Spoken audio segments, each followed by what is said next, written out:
let's talk about the Seahawks. Seahawks are the only team with a loss in the division, and Yep. but as you said, the only team with a win when an underdog, and a road underdog at that, against a Steelers team that was kind of flying high after the first week. Feel like they got exposed a little bit in this game. Totally. And I would not want to be a Steelers fan. That could be a rough road this year. I think it might be Mike Tomlin's last ride. Curious your thoughts on that. Really? But Saints this weekend, then they travel for a short week at the Cardinals on a Thursday night game. And then they get a mini bye week, and then they get the Buccaneers at home, who are now missing like almost their entire offensive line. They lost Kalijah Cansey. That game suddenly feels a little different than it did even just a few days ago. What's your take there? I think the Tampa game will still be difficult. It will be disappointing for this team if they don't win their next two games, in my opinion. I mean, obviously, the Saint game, you've got to win that at home. You have to. I mean, if they lose that game, it's just you're squandering away a playoff berth, or you're squandering away seeding. That's just ridiculous. So I think they will win that game, and I think they'll probably win the Arizona game. So I think 3-1 would be a great place for them to be after the uncertainties that crept in after the first game, right? So uh, I like the gains they made week to week. I felt they were much better in the second game, and maybe the first game was a little bit of an aberration for them, but they've got to prove it. They've got to put a couple together, and I think they probably will. I think they get the next couple games, and then Tampa could go either way. Well, and the interesting thing there, Mike, is let's play the game where let's assume somehow they get the three wins: Saints, Cardinals, and then home against the Bucks.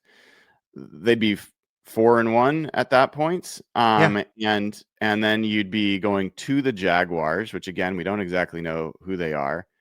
Home against the Texans, not the game that I thought even it might be. The defense, I mean, everyone talks about the offensive line. I feel like the defense got abused a little bit by Baker Mayfield in spite of having very few offensive linemen to go up against what's supposed to be a dominant pass rushing team, and a great secondary.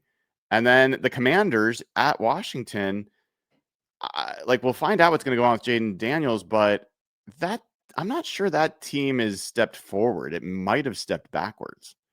Yes, and so the schedule, as you're looking at the Seahawks, hasn't swung. You know, you kind of look at it before the year, and then it could look harder or easier after a couple weeks, right? And you'd say it looks a little Exactly. easier. I think you could say it looks a little bit easier.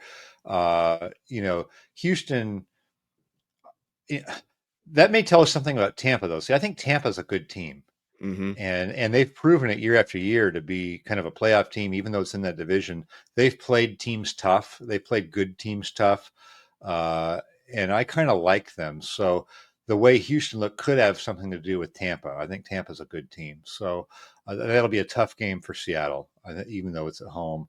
Whereas I think some of those, and Houston's defense, look, Seattle's not out of the woods offensively by any means. I mean, they've got to prove a lot more to us before we think that that's going to be anything other than a close game. Look, the Rams were 14-9 on them, right? I think it was Mm-hmm. 14-9.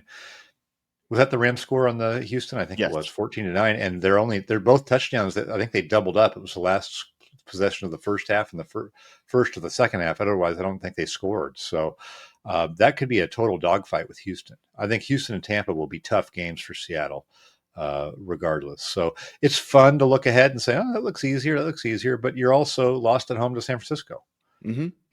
and that looked easier than it was supposed to. Then we thought that might be a game they win. I think we all thought they might win it. So they still have a lot to prove in terms of the consistency week to week, what they're going to be offensively, um, those things. Yeah, there's no doubt about that. And I think there's also no question that toward the end of the year, you're going to look back at that first game and be like, man, that was a killer. Yeah, It's not that much different than when they did 20 different crazy things to lose the game to the Rams last year at home. And that ended up being the difference in losing the division. So 100%. I think the main point there is, of all these teams, I feel like the Seahawks and 49ers are maybe best set up to have things kind of go their way over the next few weeks. If the Cardinals change that story, then they've got it. They got the Titans. They might have things go their way. And the Rams, I mean, this is kind of a murderer's row part of their schedule. And I look at the Rams schedule overall, and it just seems a lot harder to me. Like, I know it's a first place schedule, but you don't see a Ravens team on anyone else's. You've got the Lions, which, that's definitely not the Yeah. Vikings or the Bears that it was. So I don't And then, know. like we said, Indies looks better than people thought, Indy looks so better suddenly than, that one, yeah. there's a couple of those that you could tip towards, oh, is that team better? I think that's probably the only one I look at their schedule. Jacksonville remains to be seen if they look better. I think their quarterback's inconsistent. Yeah, what do you You think know, about Jacksonville? Because that's a wild card for the whole NFC West. Like, who are they going to be this year?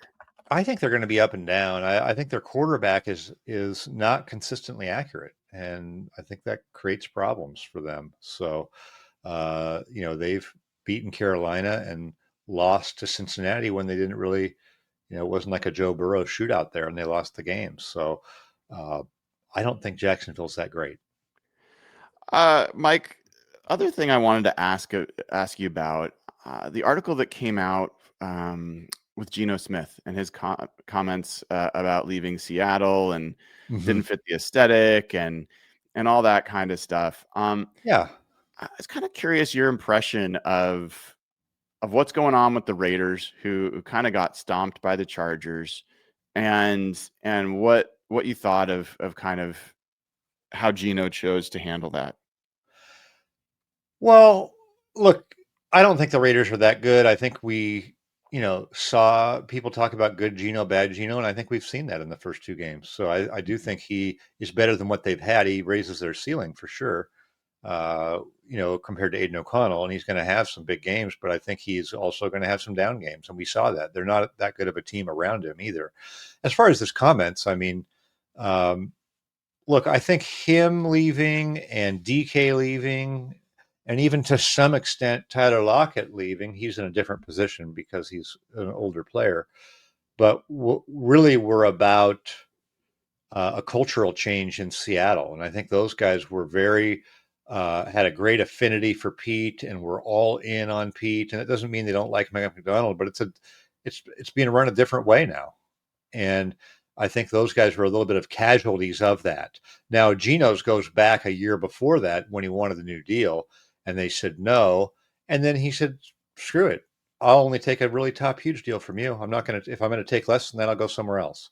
I think his was a little bit more acrimonious just through that process, where Seattle was like, hey, we like you, but we don't love you.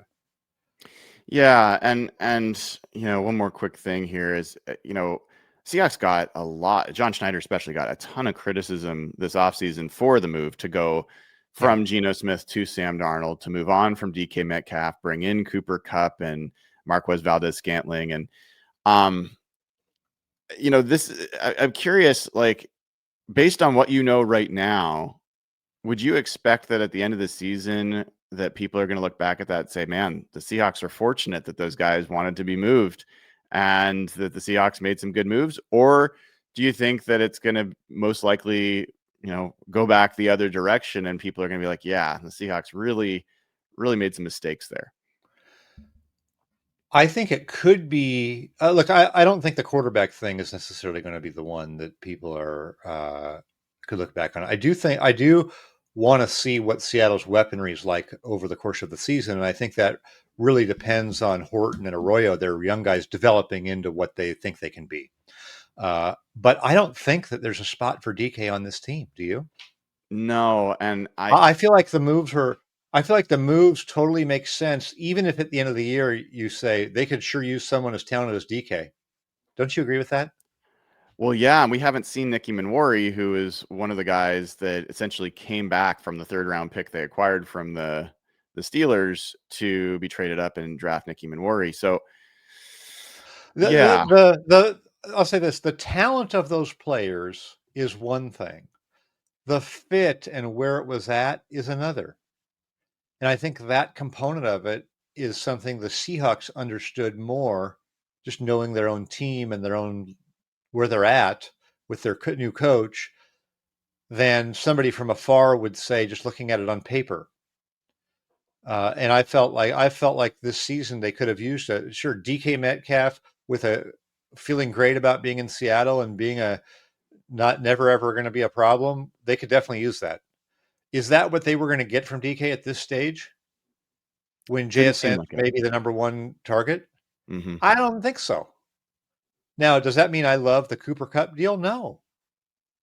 No, I will see. I think that, his fit with what they want to do is good, but where he's at in his career, it's not going to be a big surprise at all if he misses half the year, right? So it's an imperfect transition, but what they went away from to me kind of made some sense, especially when it comes to DK.